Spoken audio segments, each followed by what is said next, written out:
Friends, ನಾನಿವತ್ತು ನಿಮಗೆ ಹಾಲು ಒಬ್ಬಟ್ಟು ಮಾಡಿ ತೋರಿಸ್ತಾ ಇದ್ದೀನಿ. ಈ ಹಾಲು ಒಬ್ಬಟ್ಟು ಬಂದು ನಾನು ನಾರ್ಮಲ್ ಮಿಲ್ಕಲ್ಲಿ ಮಾಡ್ತಾ ಇಲ್ಲ, ಕೋಕೋನಟ್ ಮಿಲ್ಕಲ್ಲಿ ಮಾಡ್ತಾ ಇದ್ದೀನಿ. ತುಂಬ ಅಂದರೆ ತುಂಬ ಚೆನ್ನಾಗಿರುತ್ತೆ ಇದು ಹಳೆ ಕಾಲದಲ್ಲಿ ಮಾಡ್ತಾ ಇದ್ದಿದ್ದ ಪದ್ಧತಿಯಲ್ಲಿ ನಾನು ಮಾಡ್ತಾ ಇದ್ದೀನಿ. ಇದನ್ನ ನಾವು ಚಪಾತಿ ಮಾಡ್ಕೋಬಹುದು, ಇಲ್ಲ ಪೂರಿ ಮಾಡ್ಕೋಬಹುದು. ಇದು ತುಂಬಾ ಟೇಸ್ಟಿಯಾಗಿರುತ್ತೆ, ತುಂಬಾ ಈಸಿಯಾಗಿರುತ್ತೆ. ಅದಕ್ಕೋಸ್ಕರ ಮಾಡ್ತಿದ್ದೀನಿ. ಅದಕ್ಕೆ ನಾನೀಗ ಮೈದಾ ಹಿಟ್ಟು ತಗೊಂತಾ ಇಲ್ಲ, ಗೋಧಿ ಹಿಟ್ಟು ತಗೊಂತಾ ಇದ್ದೀನಿ. ಗೋಧಿ ಹಿಟ್ಟು 1 ಕಪ್ ಇದೆ. 1 ಕಪ್ ಗೋಧಿ ಹಿಟ್ಟಿಗೆ ಚಿರೋಟಿ ರವೆ ಬಂದ್ಬಿಟ್ಟು ಇದು 2 ಟೇಬಲ್ ಸ್ಪೂನ್ ಇದೆ, ಅಷ್ಟೇನೆ ಸಾಕು. ಇದಕ್ಕೆ ತಗೊಂತಾ ಇದ್ದೀನಿ. ಇದಕ್ಕೆ ಒಂದೇ ಒಂದು ಚಿಟಿಕೆ ಉಪ್ಪು ಹಾಕ್ತಾ ಇದ್ದೀನಿ, ಟೇಸ್ಟ್ಗೋಸ್ಕರ ಅಷ್ಟೇನೆ. ಇದನ್ನ ನಾವು ಫಸ್ಟು ಕೈಯಲ್ಲಿ ಚೆನ್ನಾಗಿ ಮಿಕ್ಸ್ ಮಾಡ್ಕೊಳ್ಳೋಣ. ನೀರು ಹಾಕಕ್ಕೆ ಮುಂಚೆನೆ ಮಿಕ್ಸ್ ಮಾಡ್ಕೊಳ್ಳೋಣ.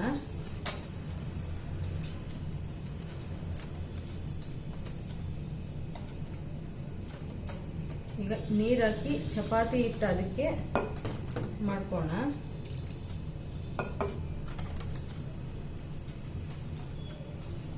ನೀವು ಕ್ವಾಂಟಿಟಿ ಗೋಧಿ ಹಿಟ್ಟು ಜಾಸ್ತಿ ತಗೊಂಡ್ರೆ ಇನ್ನು ಸ್ವಲ್ಪ ಚಿರೋಟಿ ರವೆ ಕ್ವಾಂಟಿಟಿ ಜಾಸ್ತಿ ತಗೊಳ್ಳಿ.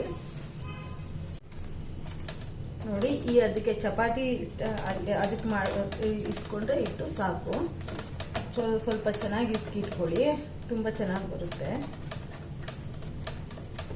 ನೋಡಿ, ಸೇಮ್ ನೀವು ಚಪಾತಿ ಇಡ್ತಾರೆ, ಇನ್ನೇನು ಚೇಂಜಸ್ ಇಲ್ಲ ಇದಕ್ಕೆ. ಈಗ ನಾನು ಮಿಕ್ಸಿ ಜಾರ್ಗೆ ಈಗ ಚಪಾತಿ ಹಿಟ್ಟು ತರ ಮಾಡಿ ಇಟ್ಟಿದ್ದೀವಲ್ಲ, ಇದು ನಾನು ಸೈಡ್ಗೆ ಇಡ್ತಾ ಇದ್ದೀನಿ ನೆನಿಲಿ. ಇದಕ್ಕೆ ನಾನು ಮಿಕ್ಸಿ ಜಾರ್ಗೆ ಒಂದು 6 ಗೋಡಂಬಿನ ನೆನೆಸಿಟ್ಟಿದ್ದೆ, ಅದನ್ನ ಮಿಕ್ಸಿ ಜಾರ್ಗೆ ಹಾಕೊಂತ ಇದ್ದೀನಿ. ಇದು ನೀವು ಅಕಸ್ಮಾತ್ ಮರ್ತೋದ್ರೆ ಏನಾದ್ರು ನೆನೆಸೋದನ್ನ ನೀವು ಬಿಸಿನೀರಲ್ಲಿ ನೆನೆಸಿಟ್ಕೊಳ್ಳಿ. ನಾನು 6 ಅವರ್ಸ್ ನೆನೆಸಿಟ್ಟಿದ್ದೆ. ಇದು ಗಸಗಸೆನೂ ಅಷ್ಟೇ, ಮತ್ತೆ ಬಾದಾಮಿ ಗೋಡಂಬಿ ಕೂಡ ಅಷ್ಟೇನೆ. ಯಾಲಕ್ಕಿ 2 ಯಾಲಕ್ಕಿ ಇದೆ, ಹಾಕ್ತಾ ಇದ್ದೀನಿ. ಈಗ ಕೊಬ್ಬರಿ ಹಾಕ್ತಾ ಇದ್ದೀನಿ. ಇದು ಎಷ್ಟು ನುಣ್ಣಗಾಗುತ್ತೋ ಅಷ್ಟು ನುಣ್ಣಗೆ ಪೇಸ್ಟ್ ಮಾಡ್ಕೋಬೇಕು ಎಲ್ಲಾನು.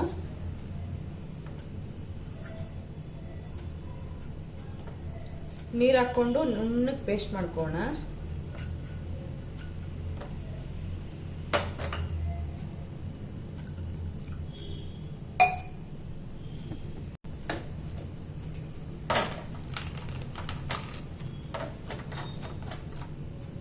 ನೋಡಿ, ಕರೆಕ್ಟಾಗಿ ಆಗಿದೆ.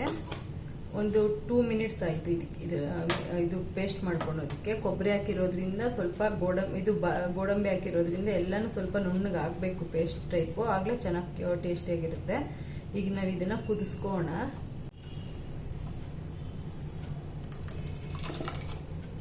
ಇದಕ್ಕಿನ್ ಸ್ವಲ್ಪ ನೀರು ಆ್ಯಡ್ ಮಾಡ್ಕೋಣ. ಯಾಕಂದ್ರೆ ನಾವು ಗೋಡಂಬಿ ಹಾಕಿರೋದ್ರಿಂದ ಇದು ಸ್ವಲ್ಪ ಚಿಕ್ಕಾಗುತ್ತೆ.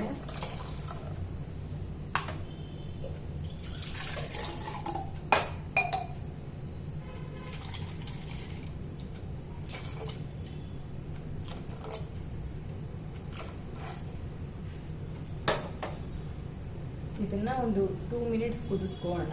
ಆಮೇಲೆ ನಾನು ಇದಕ್ಕೆ ಬೆಲ್ಲ ಆ್ಯಡ್ ಮಾಡ್ತೀನಿ. ಸಕ್ಕರೆ ತಿನ್ನೋದು ಸಕ್ಕರೆ ಕೂಡ ಆ್ಯಡ್ ಮಾಡ್ಕೋಬಹುದು.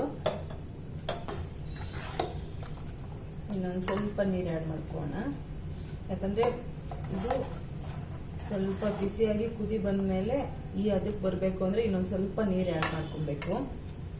ನೀವು ಗೋಡಂಬಿ ಯೂಸ್ ಮಾಡಲ್ಲ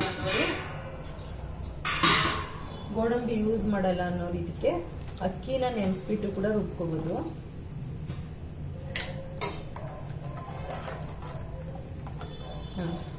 ಈಗ ಕರೆಕ್ಟ್ ಆಗಿದೆ.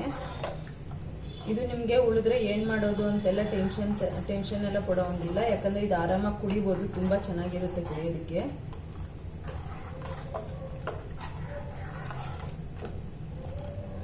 ಇದು ಒಂದು 2 ನಿಮಿಷ ಕುದಿಲಿ, ಆಮೇಲೆ ಇದಕ್ಕೆ ಬೆಲ್ಲ ಆ್ಯಡ್ ಮಾಡ್ತೀನಿ.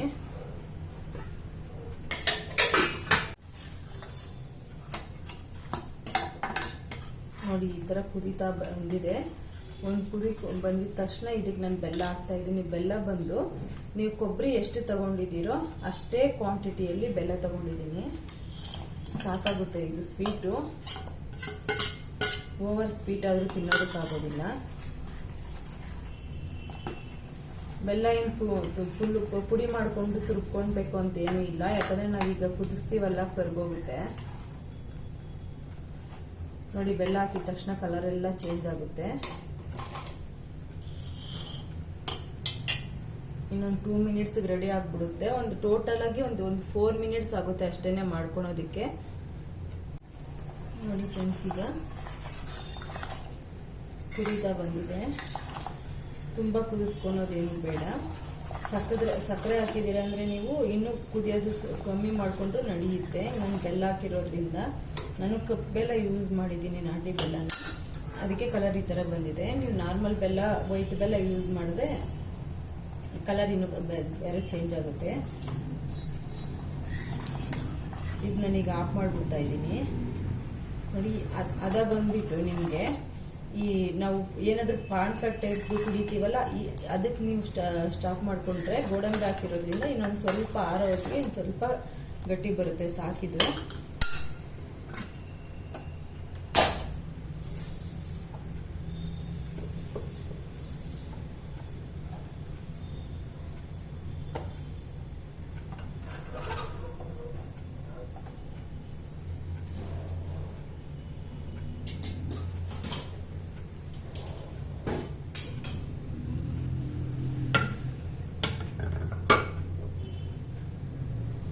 ಪೂರಿ ಮಾಡೋವಾಗ ನೀವು ಮತ್ತೆ ರಿವರ್ಸ್ ಈ ಥರ ಮಾಡಿಕೊಂಡ್ರೆ ಚೆನ್ನಾಗಿ ಬರುತ್ತೆ.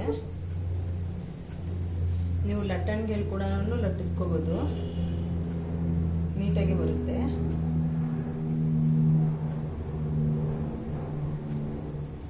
ಈ ಥರ ಸ್ಟವ್ ಎಣ್ಣೆ ಕಾದಿದೆ, ಈಗ ಹಾಕೋಬಿಡೋಣ. ನಾವು ಪೂರಿ ಯಾವಾಗ್ಲೂ ಉಬ್ಬೋ ಥರ ಮಾಡ್ಕೊಬೇಕು ಅಂದರೆ ಈ ಥರ ಎಣ್ಣೆನ ಮೇಲೆ ಹಾಕ್ತಾ ಇದ್ರೆ ಉಬ್ಬುತ್ತೆ. ಇಲ್ಲ ಹಿಂಗೆ ಫ್ರೆಶ್ ಮಾಡಿ ಇಟ್ಕೊಂಡ್ರು ಕೂಡ ಉಬ್ಬುತ್ತೆ.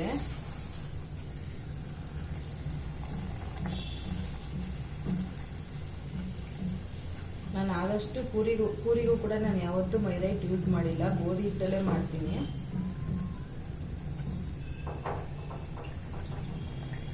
ನೋಡಿ ಎಷ್ಟು ಚೆನ್ನಾಗಿ ಉಬ್ಕೊಂಡು ಬರ್ತಾ ಇದೆ. ಎಲ್ಲ ಪೂರಿ ಮಾಡ್ಕೊಂಡ್ಬಿಡ್ತೀನಿ. ಈಗ ನಾನು ಒಂದು ಕಪ್ ಹಿಟ್ಟು ತಗೊಂಡಿದ್ನಲ್ವ, ಅದರಲ್ಲಿ ನನಗೆ ಒಂದು 10 ಪೂರಿ ಆಗುತ್ತೆ. ಅಂದರೆ ಒಂದು 5 ಜನ ತಿನ್ಬೋದು ಇದನ್ನ. ಫ್ರೆಂಡ್ಸ್, ನಾನೀಗ ಪೂರಿ ಎಲ್ಲ ಇಟ್ಟಿದ್ದೀನಿ. ನೋಡಿ ಪೂರಿ ಯಾವ ಥರ ಉಪ್ಪು ಬಂದಿದೆ ಅಂತ. ನೀವು ಚಿರೋಟಿ ರವೆ ಇಲ್ದಿರೋ ಕೂಡ ಬರೀ ಗೋಧಿ ಹಿಟ್ಟಲ್ಲಿ ಮಾಡಿಕೊಂಡ್ರು ಇದೇ ಥರ ಬರುತ್ತೆ. ಬಟ್ ನೀವು ಸ್ಟವ್ ಮೀಡಿಯಮಲ್ಲಿ ಇಟ್ಕೋಬೇಕು. ಓವರ್ ಲೋ ಇನ್ನೂ ಇರಬಾರ್ದು, ಹೈ ಇರಬಾರ್ದು, ಮೀಡಿಯಮಲ್ಲಿ ಇಟ್ಟರೆ ಬರುತ್ತೆ.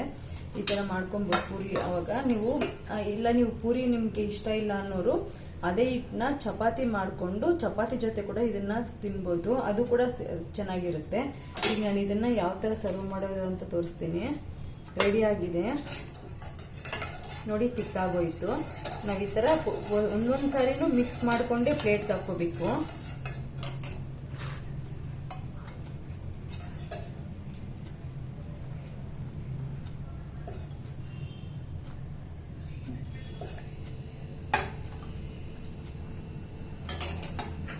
ಬಿಸಿ ಬಿಸಿ ಇದೆ. ಈ ಬಿಸಿಗೆ ಇದು ತುಂಬ ಚೆನ್ನಾಗಿ ಮೆಲ್ಟ್ ಆಗುತ್ತೆ. ನಾನು ಇದ್ರ ಮೇಲೆ ಬಾದಾಮಿ ಪೌಡ್ರ್ ಹಾಕ್ತಾ ಇದ್ದೀನಿ. ನೀವು ಬೇಕಾದರೆ ಪಿಸ್ತಾ ಕೂಡ ಯೂಸ್ ಮಾಡ್ಕೊಬೋದು. ಸರ್ವ್ ಮಾಡೋವಾಗ ಹಾಕ್ಬಿಟ್ಟು ಕೊಟ್ಟರೆ ಸಾಕು. ನೋಡಿ ಇಷ್ಟೇನೆ, ಎಷ್ಟು ಸಿಂಪಲ್ ಅಲ್ವಾ ಇದು ಮಾಡೋದು. ನಾರ್ಮಲ್ ಒಬ್ಬಟ್ಟು ಮಾಡೋಕ್ಕೆ ಬರ್ದಿರೋ ಇರೋರು ಕೂಡ ನೀವು ಈ ಥರ ಹಾಲು ಒಬ್ಬಟ್ಟು ಮಾಡ್ಕೋಬೋದು. ನೀವು ನಾರ್ಮಲ್ ಹಾಲಲ್ಲಿ ಮಾಡಬೇಕು ಅಂದರೆ ನೀವು ಕೊಬ್ಬರಿ ಬದಲು ಹಾಲನ್ನೇ ಕುದಿಸ್ಕೊಂಡು ಬೆಲ್ಲ ಹಾಕೋ ಬದಲು ಸಕ್ಕರೆ ಹಾಕಿ ಯಾಲಕ್ಕಿ, ಬಾದಾಮಿ, ಗಸಗಸೆಯನ್ನು ರುಬ್ಬಿಟ್ಟು ಮಿಕ್ಸ್ ಮಾಡ್ಕೊಬೋದು. ಅದು ಕೂಡ ಟೇಸ್ಟ್ ಚೆನ್ನಾಗಿರುತ್ತೆ. ನಾವು ಸಕ್ಕರೆ ತಿನ್ನಲ್ವಲ್ಲ, ಅದಕ್ಕೋಸ್ಕರ ನಾವು ಎಲ್ಲದಕ್ಕೂ ಬೆಲ್ಲ ಯೂಸ್ ಮಾಡ್ತೀವಿ. ಇಷ್ಟೊತ್ತು ನನ್ನ ಚಾನಲ್ ನೋಡಿದ್ದಕ್ಕೆ ಥ್ಯಾಂಕ್ ಯು. ನನ್ನ ಚಾನಲ್ ಸಬ್ಸ್ಕ್ರೈಬ್ ಮಾಡ್ಕೊಳ್ಳೋದು ಮರಿಬೇಡಿ. ನೀವು ನಾನು ಇದೇ ಥರ ನಾನು ಅಡುಗೆ ಮಾಡಬೇಕು ಅಂದರೆ ನೀವು ನಾನು ಲೈಕ್ ಮಾಡಿ, ಶೇರ್ ಮಾಡಿ. ಇಷ್ಟೊತ್ತು ನನ್ನ ವಿಡಿಯೋ ನೋಡಿದ್ದಕ್ಕೆ ಥ್ಯಾಂಕ್ ಯು.